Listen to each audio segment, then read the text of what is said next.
Ó Deus, a tua mão, Pai, estendida sobre as nossas vidas, trazendo sobre nós, Senhor amado, refrigério, trazendo sobre nós, Senhor amado, refúgio, trazendo sobre nós a alegria, Pai. Como disse o profeta, todavia nós nos alegraremos em Ti, Pai, independente das circunstâncias, independente, Senhor amado, das enfermidades, das lutas. Pai amado, nós clamaremos a Ti, Pai, nesse lugar. Como disse o rei Josafá, Senhor amado, ele disse que clamaria, Senhor, este era o lugar que o Senhor colocou o seu nome, para que todas as vezes que nós estivéssemos em dificuldade, nós viríamos a Ti e clamaríamos a Ti, ó Pai, independente do adversário, Senhor amado, nós viríamos a Ti e clamaríamos, Senhor amado, por socorro.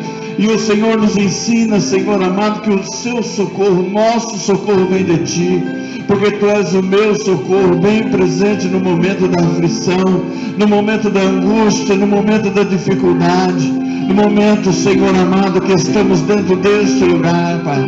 Senhor amado, muitas vezes não sabemos, ó Deus, que direção tomar, e nem, Senhor amado, o que fazer, Pai. E muitas pessoas podem estar desta forma, Senhor amado, como é a campanha de quarta-feira, muitas pessoas estão ouvindo a notícia, estão recebendo as notícias que elas não são boas, Pai, e elas estão sentando, se assentando, e elas estão chorando, Pai amado, e elas estão lamentando, mas é necessário, muitas vezes, Senhor amado, tomarmos uma atitude, e essa atitude, Senhor amado, envolve nós nos levantarmos, nós jejuarmos, nós consagrarmos as nossas vidas e clamarmos a Ti por direção, Pai, porque assim nós fazíamos no início e nós precisamos continuar a fazer na Tua presença, Pai. Senhor amado, não nos deixa tomar decisões, ó Pai querido, que não estejam de acordo com a Tua vontade, não nos deixa, Senhor amado, dar um passo além daquilo que é a Tua vontade e o Teu querer. Não nos deixa, Senhor amado, tocar naquilo, Senhor, que não é permissão Tua, e não nos deixa enxergar, Senhor, aquilo que porventura não seja da Tua vontade, Pai. Senhor amado, nos conduza, nos dirija, nos faz vencedores, Senhor amado, no meio de uma grande guerra. Senhor amado, existe uma grande batalha espiritual. Senhor amado, existe, Senhor amado, uma batalha enorme, ó Deus, que foi programada pelo nosso adversário contra a alma, contra, Senhor amado, as vidas, para trazê-las opressas, ó Pai, para torná-las oprimidas, ó Deus querido, de uma forma, Pai.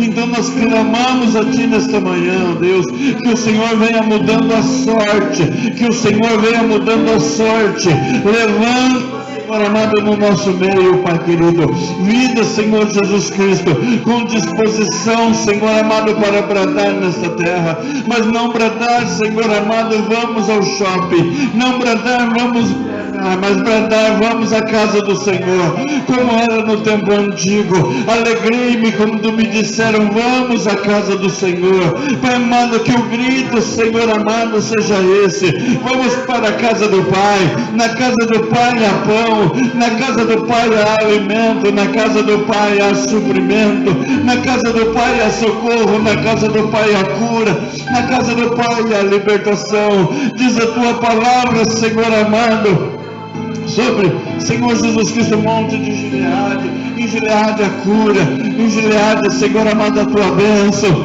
Senhor amado, no monte Horebe a unção. Oh Deus querido, e nós estamos, Senhor Jesus Cristo, diante da Tua presença. Senhor amado, nós queremos clamar nesta manhã por aqueles que estão enfermos, por aqueles, Senhor amado, que receberam essas notícias. Nós temos, Senhor amado, na nossa família alguém, Senhor amado, que recebeu uma notícia ruim, ó Pai, e nós queremos clamar pela vida dela. Senhor amado, ela talvez nunca tenha entrado dentro da Tua casa, mas ela clamou por oração, ela pediu oração, e nós queremos levantar esse clamor nesta manhã pela vida dela. Senhor amado, vai ao encontro da sua vida. Senhor amado, o Senhor não se importa, ó Deus, com aquilo que ela pratica, nem o que ela praticou. O Senhor se importa, Senhor amado, que esses dias, ó Pai amado, ela pediu a Ti, ó Deus, entra conta com a tua providência. Senhor amado, ela não tem forças, ó Pai, ela não tem forças para agir, ela não tem forças para se levantar, mas Tu és o Deus que nos dá força, Tu és o Deus que nos segura, que nos alimenta, que nos sustenta, Tu és o Deus, Senhor amado, que nos inspira, Tu és o Deus que nos faz transpirar, Tu és o Deus, Senhor amado, que nos dá o oxigênio, Tu és o Deus que nos faz o nosso coração bater, Tu és o Deus, Senhor amado, que pode entrar na corrente sanguínea dela, Pai amado, e mudar toda a sorte, ó Deus, toda a sorte, porque Tu és Deus dos céus, ó Pai. Senhor amado, nós ouvimos ao longo desta semana, Pai, que o Senhor se importa, Senhor amado, e sempre se importou com a alma. É a alma que importa, não é, Senhor amado, aquele quadro que nós estamos vendo. É a alma, o Senhor se importa com a alma, ó Deus. Então é com esta alma, Senhor amado, que nós nos importar, Senhor amado, é diante de Ti que nós vamos clamar por esta vida, Pai, para que ela tenha o conhecimento da Tua vontade, para que ela tenha o conhecimento do Teu querer, para que ela aprenda mais de Ti, Senhor, para que o Senhor venha sobre ela, ó Deus, e a abençoe de uma forma especial. Deus Todo-Poderoso, ministra, Senhor amado, o seu coração. Se ela estiver deitada agora, toca, Senhor amado, na sua alma, toca, Senhor amado, na sua vida. Levanta, põe ela de pé, Senhor. Põe ela de pé, ó Deus querido, para realizar a Tua vontade, para mover-te, Senhor Jesus Cristo, sobre a sua vida. Senhor Deus Todo-Poderoso, nós queremos abençoá-la com todas as bênçãos de sorte. Nós queremos, Senhor amado, orar pela vida da Tua serva, irmã Vilma, Pai. Senhor amado, entra com a Tua providência, entra, Senhor amado, com a Tua provisão, entra, Senhor Jesus Cristo, dentro do seu lar, Pai. Senhor amado, muitas vezes as coisas, para ficarem boas, elas precisam ficar muito ruins, ó Deus, e depois de ruins elas ficam bênçãos, Senhor amado. Eu quero profetizar sobre a vida dela, sobre a vida da sua família, sobre a vida do Marcos, sobre a vida da Thaís, ó Pai, sobre a vida do Marquinhos, sobre a vida da Juliana.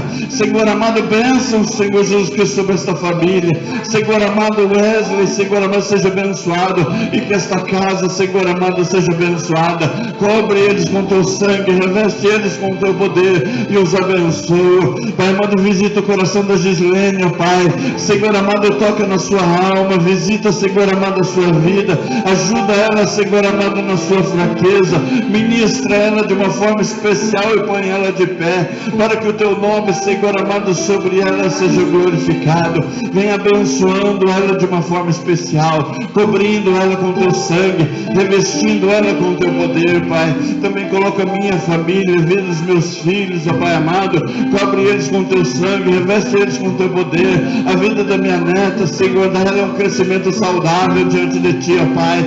Senhor amado, e este ministério, Senhor, esse ministério tem algo contigo, Senhor, e Tu tens algo, Senhor, com este ministério. O Senhor nos entregou algo, Senhor amado, há 16 anos atrás. O Senhor colocou em nossos corações um desejo, Senhor, de abrir este ministério, e este ministério está aberto 16 anos depois. Senhor amado, como nós louvamos e pregamos aqui, Pai, ó Pai, a vontade que nós tínhamos no início é a mesma de hoje, Senhor amado, porém o físico já não é mais o mesmo. Senhor, a força já não é mais a mesma, mas nós clamamos a Ti, ó Deus, que o Senhor venha renovando as nossas forças, para que possamos, Senhor amado, alcançar almas, ó Pai, levar vidas ao Seu conhecimento, independente de onde elas estejam. Senhor, ao longo da semana nós vamos com certeza nos deparar com um quadro de pessoas, ó Pai amado, depressivas, com pessoas, Senhor amado, pensando em tirar a própria vida, e eu quero clamar a Ti, Senhor, nos dê muita força, muita unção, para ministrar a Tua palavra, e elas, Senhor amado, serem tocadas de uma forma especial. É o que eu Te peço, Senhor amado, nesta manhã, e Te agradeço, em nome de Jesus. Amém, Jesus. Amém. Aleluia.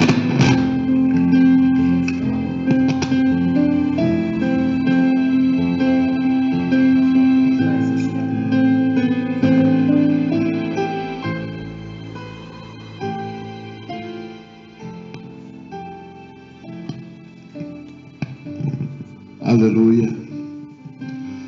Vamos abrir aqui no livro de 1 Samuel, capítulo 10.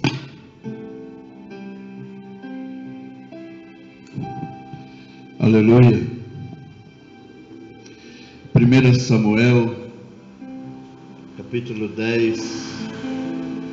Aleluia.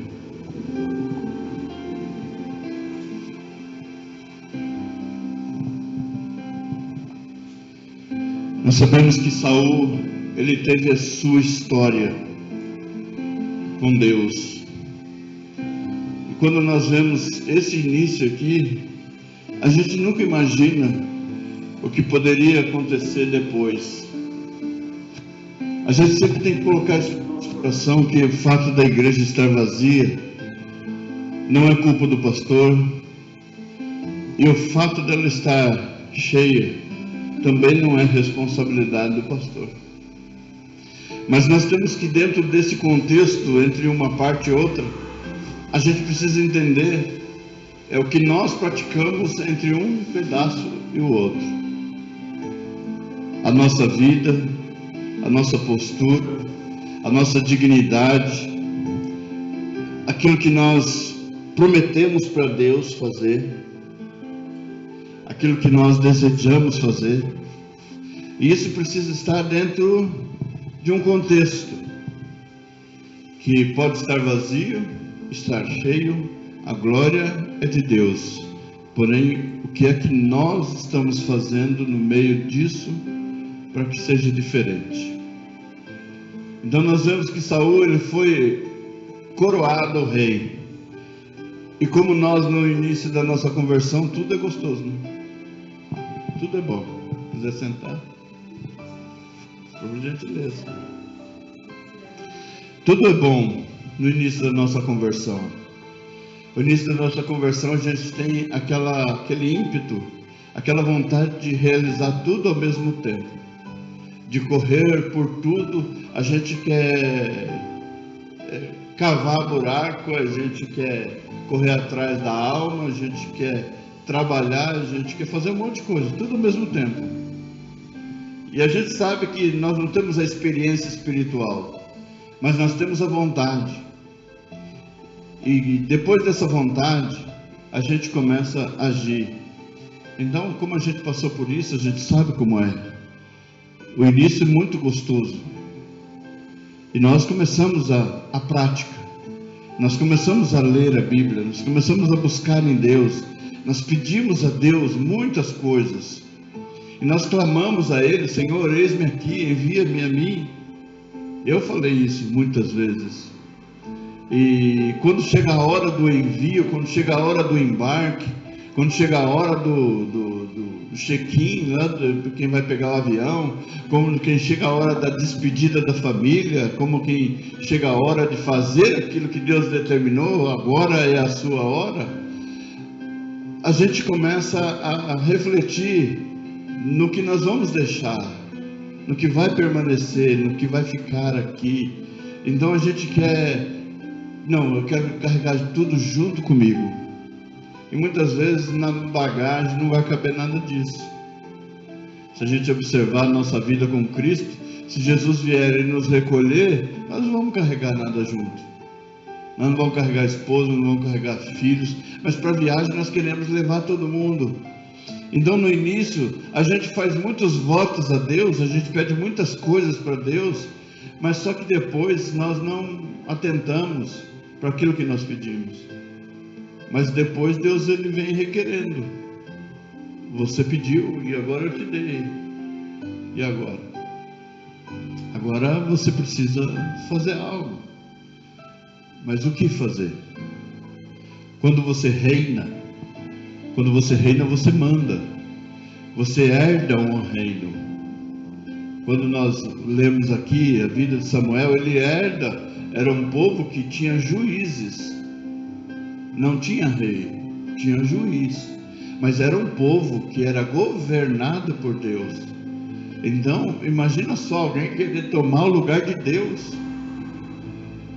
Se nós falamos na quarta-feira sobre o governo teocrático, se o governo teocrático era Deus que governa, Imagina o povo, ao invés de ter um governo que Deus governe ele, escolheu um homem para representá-lo. Então as pessoas, elas tomaram uma atitude aqui que é como nós estamos vendo hoje. As pessoas estão deixando Deus para deixar o homem comandar a sua vida. Então o homem é que está mandando, não é mais Deus. Então é nessa questão que a gente tem que parar e analisar, que o começo é bom e depois vai subindo para a cabeça e a gente vai começando a achar que nós somos mais importantes do que Deus, daquele que nos chamou, daquele que nos comissionou. Porque se nós realizarmos um milagre hoje, não é por nossa competência. A gente precisa colocar isso na nossa cabeça. Não eu e você, né? Mas muitas pessoas, porque a gente não coloca isso na nossa mente. A gente nunca achou que nós é que fazíamos tudo. A gente sempre colocou Deus acima de tudo. Então, existem muitas pessoas que agem dessa forma.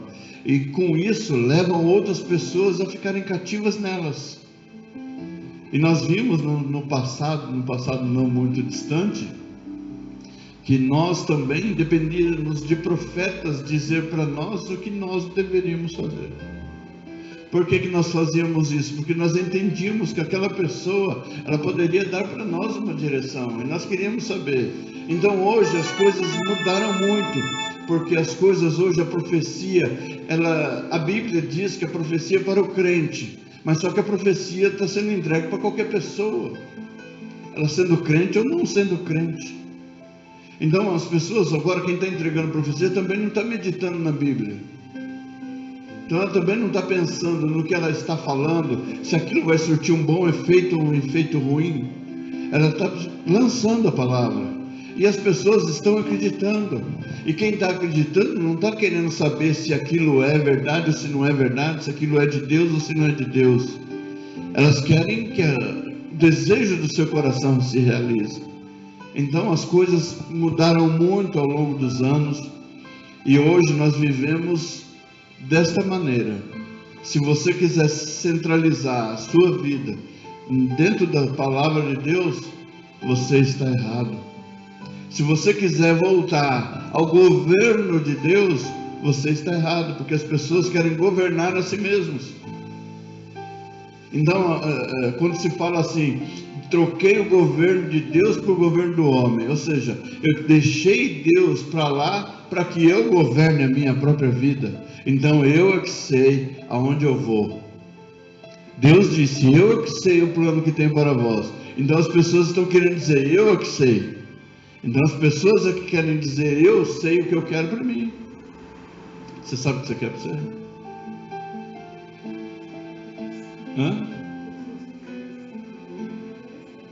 Que Deus nos abençoe, é isso que nós queremos. Nós queremos que as vidas tenham conhecimento de Deus. Nós queremos que Deus se apresente para nós. Então, eu não abro mão disso, nós não abrimos mão dessa palavra em nossos corações. Se as pessoas trocaram Deus pelo seu governo, elas vão ter que aprender a sofrer as consequências da sua escolha. É como nós ouvimos esses dias. As pessoas sabiam o que estavam fazendo, mas neste caso, essas pessoas são dignas de ouvir a palavra, de ter um conhecimento, de conhecer a Bíblia, de conhecer a Deus. Não são pessoas que saíram de dentro da igreja e se afastaram. São pessoas que precisam conhecer o Evangelho como ele precisa ser apresentado. Jesus como Salvador. Porque as pessoas apresentam Jesus como juiz, como aquele que vai trazer somente o castigo. Mas nós precisamos apresentar o Jesus Salvador, aquele que liberta, que transforma. Então a Bíblia diz assim, 1 Samuel capítulo 10, a partir do verso 1. Então tomou Samuel um vaso de azeite, e lhe derramou sobre a cabeça, e o beijou, e disse, porventura te não tem ungido o Senhor por capitão sobre a sua herdade? Partindo-te hoje de mim, acharás 2 homens junto ao sepulcro de Raquel, ao termo de Benjamim em Zelza, os quais te dirão: acharam-se as jumentas que foste buscar. E eis que já o teu pai deixou o negócio das jumentas e anda aflito por causa de vós, dizendo: que farei eu por meu filho? E quando dali passares mais adiante e chegares ao carvalho de Tabor, ali te encontrarão 3 homens que vão subindo a Deus a Betel, um levando 3 cabritos e outros 3 bolos de pão e outro um odre de vinho. Pão, bolo e vinho. E te perguntarão como estás, e te darão 2 pães que tomarás da sua mão. Então virás ao outeiro de Deus, onde está a guarnição dos filisteus, e há de ser que, entrando ali na cidade, encontrarás um rancho de profetas que descem do alto, e trazem diante de si saltérios e tambores e flautas e harpas, e profetizarão. E o Espírito do Senhor se apoderará de ti, e profetizarás com eles, e te mudarás em outro homem. Quando a gente vem até esse ponto, a gente começa a nos reportar lá atrás, a nossa vida. Quando você tem um encontro com Deus, quando Deus ele programa esse encontro entre Ele e você, e Ele diz: eu vou encontrar com você e vou mudar a sua vida. Foi isso que Deus fez nas nossas vidas. Ele entrou e Ele mudou as nossas vidas. Então Ele diz assim: você vai profetizar junto com eles. Ou seja, você vai falar a mesma língua de profeta. Profeta entende profeta.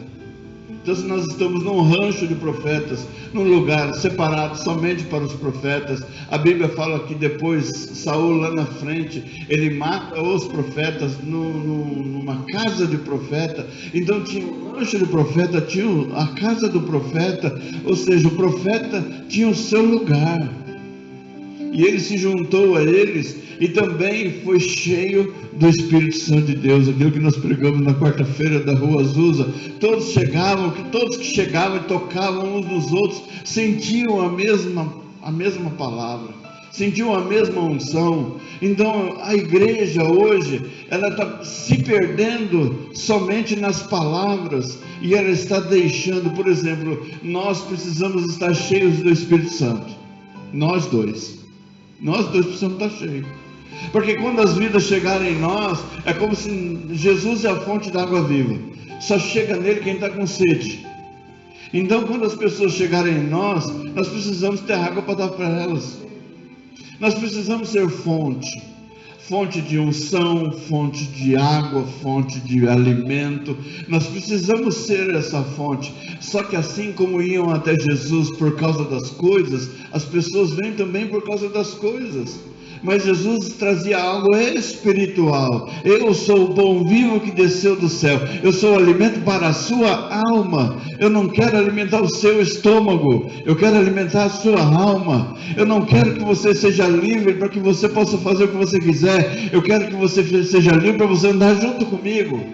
Então as pessoas muitas vezes não compreendem isso. Mas nós precisamos ser essa fonte, onde as pessoas sentem com a gente, que não são poucas pessoas que conversam com você, não são poucas as pessoas que conversam comigo, e todas elas, quando conversarem com a gente termine a conversa dentro da Bíblia, porque o que elas esperam da gente é isso. O que a gente espera de Jesus? Aqui, se o povo deixa Deus para escolher o homem, o que você espera receber em troca? Você espera receber o que Ele tem e o que Ele pode. Quando nós somos governados por Deus, Deus é soberano sobre tudo o que existe sobre a face da terra, nos céus, no universo. Ele é soberano sobre tudo. Então, quando nós trocamos, fazemos essa troca, as pessoas vão vir aqui por causa do pão. E Jesus fala assim: eu sou o pão. Senhor, como é que eu vou comer carne humana? Eu sou o pão vivo que desceu do céu. Então Ele se apresenta de uma maneira como solução para as nossas vidas. E muitas vezes nós não queremos essas soluções. Nós queremos o oba-oba, é fazer aquilo que a gente tem vontade. E aqui a palavra de Deus diz que o Espírito do Senhor se apoderara dele e fazia dele um novo homem. A Bíblia fala que ele era, dentre os homens, era o mais alto, na beleza não havia igual. Então tudo isso, será que as pessoas escolheram por causa do tamanho, por causa da beleza? Mas uma coisa é certa, Samuel disse para ele assim, olha, o Senhor vai se apoderar de ti, para mostrar para você que não é você que realiza as coisas.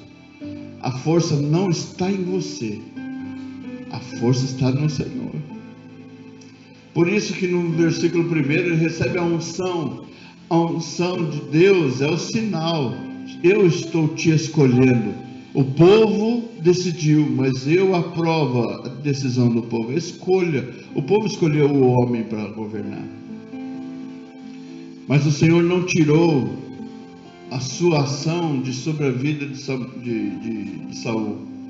Quando ele chega no rancho de profeta, ele entra no meio deles com a unção que Deus derramou sobre a sua vida, entrega profecias, recebe profecias e se torna um novo homem. Ou seja, sou como um de vocês, escolhido de Deus. Nós somos escolhidos de Deus. E há de ser que, verso 7, quando estes sinais te vierem, faze o que achar a tua mão, porque Deus é contigo. Tu, porém, descerás diante de mim a Gilgal, e eis que eu descerei a ti para sacrificar holocaustos e para oferecer ofertas pacíficas. Ali 7 dias esperarás até que eu venha a ti e te declare o que has de fazer. Quem está conversando com ele é Samuel. Então você espera aqui, espera que eu vou vir falar para você o que você tem que fazer.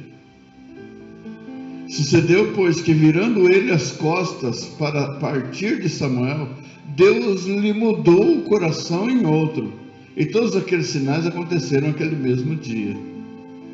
E chegando eles ao outeiro, eis que um rancho de profetas lhe saiu ao encontro, e o Espírito de Deus se apoderou dele e profetizou no meio deles.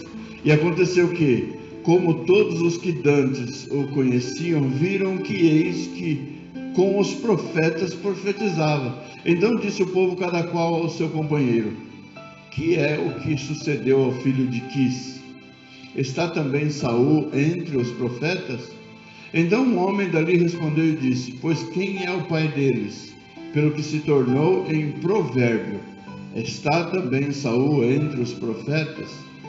E acabando de profetizar, veio ao alto e disse-lhe o tio de Saul, a ele e ao seu moço: aonde fostes? Disse ele: a buscar as jumentas, e vendo que não apareciam, viemos a Samuel. Então disse o tio de Saul: declara-me, peço-te, que é o que vos disse Samuel. E disse Saul a seu tio: declarou-nos na verdade que as jumentas se acharam, porém o negócio do reino de que Samuel falara lhe não declarou. Era o tio de Saul.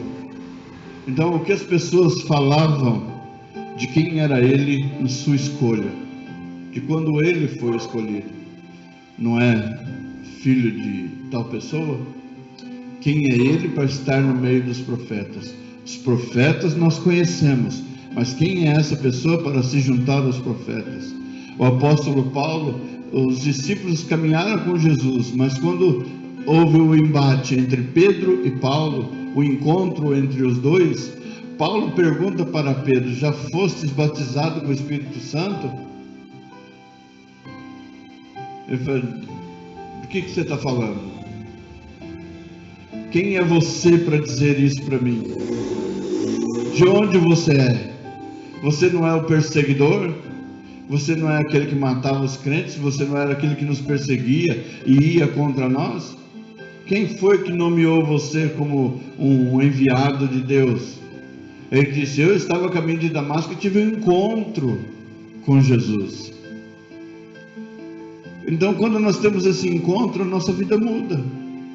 Então as pessoas vão questionar, os que já estão, elas vão questionar, porque Pedro era regional e Paulo era apóstolo, era para o mundo. Jesus disse: ide por todo mundo e pregar o evangelho a toda criatura.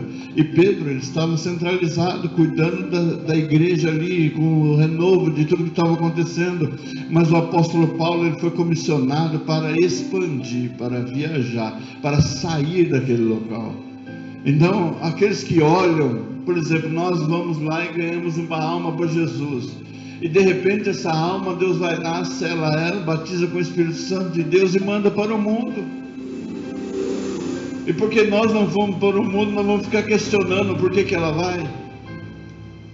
Não, é como uma flecha. Nós não somos flecha, nós somos arco. O arco não tira a flecha, você não joga o arco, é só a flecha que vai. O arco continua aqui para ser utilizado para tirar outra flecha. Então, se nós tivéssemos uma vida de flecha, nós iríamos para um monte de lugar. Mas nós somos arco para atacar a flecha. Então o apóstolo Paulo, ele foi comissionado para isso. E cada um foi comissionado para exercer o seu ministério. Então quando a gente se converte, você sabe que você passou no meio da sua família quando você se converteu. Eu sei o que eu passei no meio da minha família quando eu me converti. E as pessoas que vão se converter ainda podem passar pelo mesmo processo. De alguém dizer assim: mas não era essa pessoa homossexual e hoje ela é normal? Não é essa pessoa que usava droga e hoje ela é normal? Não é essa pessoa que fazia isso? Então as pessoas sempre fazem questão de jogar no nosso rosto aquilo que nós éramos. E não conseguem parar e enxergar o que Deus está fazendo. Então Saul, ele foi aprovado por Deus. Ele não foi chamado por Deus, mas ele foi aprovado. E se ele foi aprovado, ele recebeu a unção. Recebendo essa unção, ele teria que reinar. E a Bíblia diz que ele reinou 40 anos, até a sua rejeição. O que eu quero finalizar é isso, que no começo tudo é maravilhoso, mas depois você vai crescendo, você vai conquistando. E essas conquistas, se elas não forem dadas o nome certo de quem conquistou, isso você vai começar a achar que é você que está fazendo. E quando chegar lá na frente, isso, a soberba será o motivo da sua queda, de tanto nós acharmos que nós somos. Então nós somos arco. Se nós somos arco, nós não seremos flecha. Quem são as flechas? Agora a gente precisa estar inteiro. Na hora que precisar do arco, a linha tem que estar pronta. O arco não pode estar quebrado. Se nós somos esse arco, nós temos que ser usados por Deus para lançar flechas, para mandar pessoas, para que as pessoas façam aquilo que é a vontade de Deus. Independe do que as pessoas dizem à nossa volta, independe do que os parentes digam a nosso respeito, independente das circunstâncias, nós precisamos guardar o nosso chamado. Não é guardá-lo dentro de uma caixinha. O que nós estamos fazendo aqui hoje é exercendo o nosso chamado. A Bíblia diz assim: e todos aqueles que o Senhor trouxer, quem traz é o Senhor. Se hoje nós estamos só nós dois aqui, é porque Deus tem algo conosco aqui nessa manhã. A gente pode até ficar triste. A gente pode até querer alimentar nossa alma com autocomiseração. Ai, coitado de mim. Mas Deus não nos faz fazer isso. Deus nos faz somente olhar para Ele.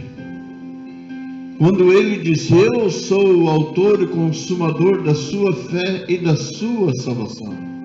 O chamado foi Deus quem chamou. Então as pessoas da família podem falar, mas para Deus isso não importa.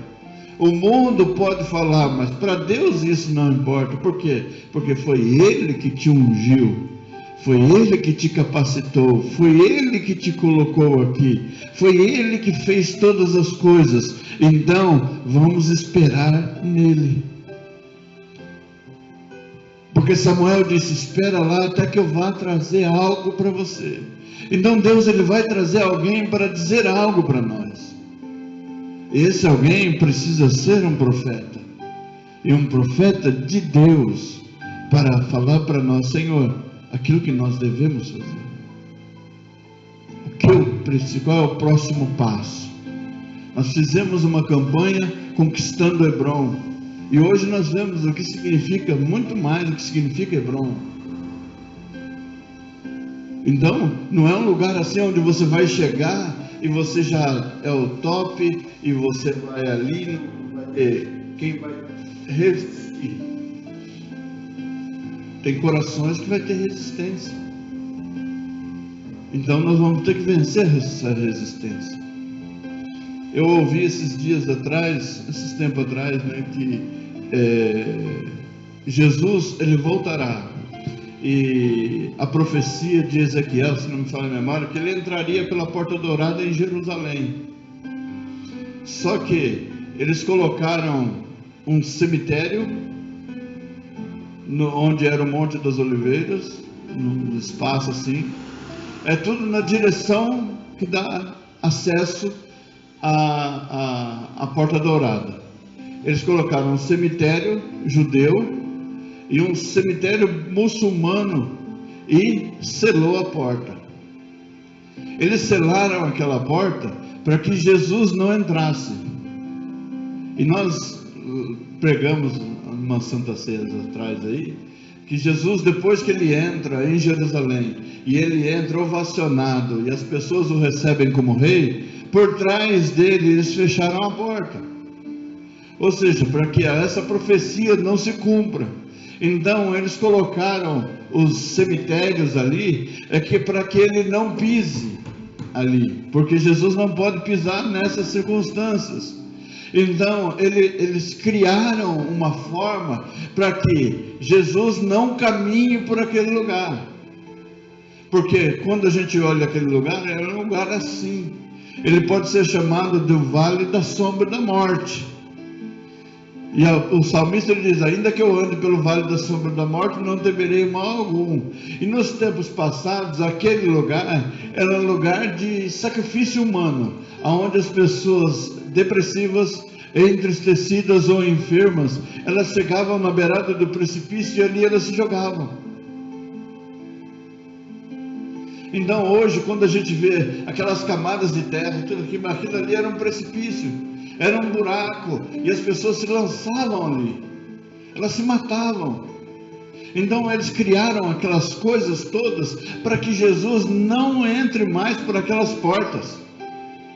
Mas não tem o que impeça. O que eu quero dizer sobre a resistência: nós sempre vamos encontrar resistência. As pessoas vão criar meios, as pessoas vão fazer tumba, as pessoas vão fazer cemitério, as pessoas vão querer colocar tudo na nossa frente para que a gente não alcance. Mas o Senhor, ele fala que nós subiremos com asas como águia. Se nós não pudermos passar andando, nós vamos subir e voar. Nós vamos passar por cima. Nós vamos contornar, mas que nós vamos chegar. Independe das circunstâncias e da resistência que as pessoas vão criar. As pessoas hoje, elas usam muita fofoca. E a gente sabe que se a gente for em cima da fofoca, bater de frente com a fofoca, a gente se mistura com aquilo ali. Então deixa a pessoa fofoqueira fofocar. Deixa ela falar. Deus, ele vai trazer juízo sobre todas essas causas. As pessoas que falam muito, a oração imprecatória, está no estudo da Ministrando Líderes, que a gente fez em 2008. Imprecatória é aquilo que a pessoa quer impor sobre a sua vida. Então as palavras dela é uma oração, e o que ela está fazendo está funcionando, mas é ela que está fazendo.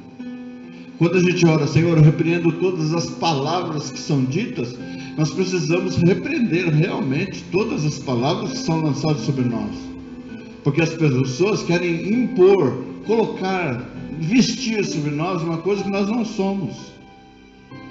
Então isso nós precisamos vencer. E o fofoqueiro, ele vai, e nesse estudo eu me recordo assim que Deus ministrava no meu coração, e quando você vai investir contra essa pessoa, piora. É como se você desse razão para ela. Por isso Deus disse para Saul nesse momento, silêncio, e disse para Neemias, silêncio. Deixa Deus trabalhar, porque a fofoca, como uma advogada ontem estava falando, que isso a gente já falou várias vezes, mas uma mentira dita 1000 vezes se torna uma verdade. Na minha convicção, ela continua sendo mentira, e uma hora a verdade aparece, porque a Bíblia diz, nada se pode contra a verdade, senão através da verdade. Então a verdade de fulano, de Beltrano, é a verdade deles. Mas e qual é a verdade? A verdadeira verdade, a verdade que Deus sabe. Então Deus conhece a nossa estrutura, sabe o que está fazendo, mesmo que seja difícil. Não pare, Ele está vendo. Amém? Então uma redundância, um louvor, mas é isso. Não pare, Deus está vendo. Então se Deus está vendo, Ele é que vai nos dar a recompensa por todas as coisas. Amém? Ele é quem vai nos recompensar por tudo aquilo que temos feito. Amém, querido? Em nome de Jesus. Senhor Deus Todo-Poderoso, lemos a Tua Palavra, entendemos a Tua Palavra, entendemos o nosso chamado e pedimos a Ti, Senhor, nos dá graça, força, entendimento para ver todos os quadros mudados para louvor e honra do Teu santo e glorioso nome. Senhor, há 29 anos atrás eu fui batizado, desci as águas, conheci a Ti, e a mesma vontade, Senhor amado, de estar na Tua presença e fazer a coisa certa é a mesma de 29 anos atrás. Então eu clamo a Ti, ó Pai, que tudo aquilo que fizermos neste lugar seja para a honra, glória e louvor do Teu nome, e que as vidas, Senhor amado, que aqui nos conhecem, Senhor amado, que jamais a nossa vida sirva de escândalo para a vida deles, Pai. Que o Teu nome sobre nós sempre seja glorificado.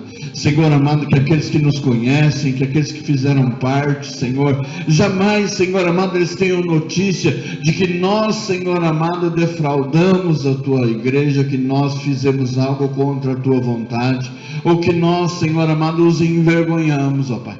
Mas que cada dia que passa, Senhor, o Teu nome seja engrandecido e todas as vidas reconheçam que somos Teus servos, ó Pai, e que estamos aqui para realizar a Tua obra. E como diz Gamaliel, Senhor, se esta obra é de Deus, ela vai permanecer até a Sua vinda, Pai, independente das circunstâncias. É o que eu te peço nesta manhã e te agradeço, certo da vitória, em nome de Jesus. Amém, Jesus. E que a graça de nosso Senhor e Salvador Jesus Cristo, o amor de Deus, o nosso Pai, a comunhão e a consolação no Santo Espírito de Deus, esteja com a igreja vitoriosa de Jesus Cristo nesta manhã. E todos os irmãos digam amém. Está encerrado em nome de Jesus. Cumprimento seu irmão com a paz do Senhor. E por gentileza não esqueça do pastor. Se sobrar um abraço, me dê. Em nome de Jesus. Amém.